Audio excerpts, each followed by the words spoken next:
આતંકી હુમલા બાદ પહેલગામમાં સ્થિતિ થઈ રહી છે સામાન્ય। 4 દિવસ સન્નાટા બાદ પહેલગામમાં દુકાનો ખુલી। 4 દિવસ બંધથી પર્યટન ઉદ્યોગોને 40થી 50 કરોડનું નુકસાન થયું છે। આતંકી હુમલા બાદ પર્યટકોની સંખ્યામાં ધરખમ ઘટાડો જોવા મળી રહ્યો છે। ફરી પર્યટકો પહેલગામ આવતા થશે તેવી સ્થાનિકોને આશા છે, પરંતુ 4 દિવસ બાદ હવે ક્યાંક થોડી ઘણી દુકાનો ખુલ્લી પહેલગામમાં જોવા મળી રહી છે।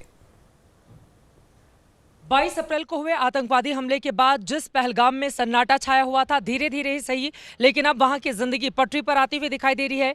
ये तमाम दुकानें आप देख रहे हैं, ये दुकानें बंद पड़ी हुई थी, लेकिन अब इनको खोल दिया गया है। इंतजार किया जा रहा है टूरिस्ट का। हालांकि बहुत कम तादाद में अभी यहाँ पर टूरिस्ट हैं, लेकिन कम से कम सड़कों पर अगर आप देखेंगे तो थोड़ी बहुत गाड़ियाँ सही हैं और चहल पहल देखने को मिल रही है। कुछ दुकानें, कुछ होटल्स भी खड़े हुए हैं, लोग अपने अपने घरों से या होटल से बाहर यहाँ पर दिखाई दे रहे हैं। चारों तरफ आप देखेंगे गाड़ियों की आवाजाही है, जिस पर पूरी तरह से सन्नाटा पसरा हुआ था और यहाँ पर भी ये दुकानें खोली जा चुकी हैं। अब आप लोग दुकान खोल रहे हैं, पर्यटक आ रहे हैं क्या? आप भाईजान के पास जाए, वो बताएंगे। अच्छा, कहाँ पे हैं भाईजान आपके? फिलहाल ये देख पा रहे हैं आप तस्वीरें, ये दुकानें खुली हुई हैं। दूसरी की तरफ देखेंगे, यहाँ पर भी दुकानें खोल रहे हैं अब आप लोग। हाँ, लेकिन अभी कोई आ नहीं रहा है, पर्यटक बहुत कम है। बहुत कम है, बहुत कम, न होने के बराबर है। तो क्या गुजारिश करेंगे आपके लोग यहाँ पर ज्यादा से ज्यादा आए? हाँ, आने चाहिए, आने चाहिए। इन 4 दिनों में कितना नुकसान हो गया है? बहुत पूछो मत, बहुत ज्यादा।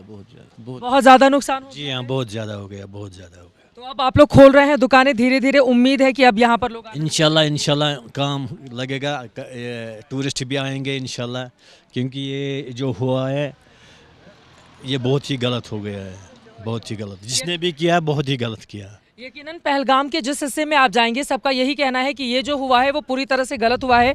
पीछे की भी दुकानें अब देखेंगे, ये बड़ी बड़ी दुकानें हैं, लोग खरीदारी के लिए आते हैं यहाँ पर, तमाम कश्मीरी कपड़ों के। ठंड भी यहाँ पर पड़ती है हमेशा। और उधर भी देख रहे हैं बहुत बड़ी तादाद में जो यहाँ के दुकानदार हैं वो खड़े हुए हैं। यहाँ के कुछ जो होटल्स हैं वो भी अब फिलहाल खुल गए हैं। यहाँ पर आप देख रहे हैं बादाम अखरोट की ये दुकान, इसको भी खोल दिया गया है और इंतज़ार किया जा रहा है। लेकिन अभी पर्यटकों का अंदर फिलहाल लोग यहाँ पर नहीं है। यहाँ पर कुछ लोग मौजूद हैं यहाँ के, इनसे बातचीत करते हैं। दुकानें अब आप लोग खोल रहे हैं? जी, दुकानें खोल रहे हैं, लेकिन अभी लोग बहुत कम तादाद में हैं, यहाँ पर नहीं आ रहे, पर्यटक बहुत कम हैं। लोग भी बहुत कम हैं। आपको लग रहा है कि धीरे धीरे चीजें हाँ, बढ़ जाएंगे धीरे धीरे। 4 दिन गुजर चुके हैं, कितना नुकसान हुआ आप लोगों को? 4 दिन गुजर के बाद हमको कम से कम अगर पूरे यहाँ पे पहलगाम को बोलेंगे फिर 40-50 करोड़ का नुकसान है। पूरे पहलगाम को 40-50 करोड़ का 4 दिनों में नुकसान है, उससे भी ज़्यादा। आप लोग बहुत दुखी हैं जिस तरह का हमला हुआ, आतंकियों के खिलाफ कड़ी कार्रवाई। यहाँ पे बचा है क्या हमको? सब छीन ली गए हमको। करेंगे क्या? बेरोजगारी हो गई इधर, और क्या करेंगे क्या? तो आतंकवादियों ने एक तरफ निर्दोषों का कत्लेआम किया और दूसरी तरफ आप लोगों का भी व्यापार ठप कर दिया। सब कुछ खत्म। व्यापार भी तो छोड़ो, जिसके जान गए वो वापस कहाँ आएंगे? अब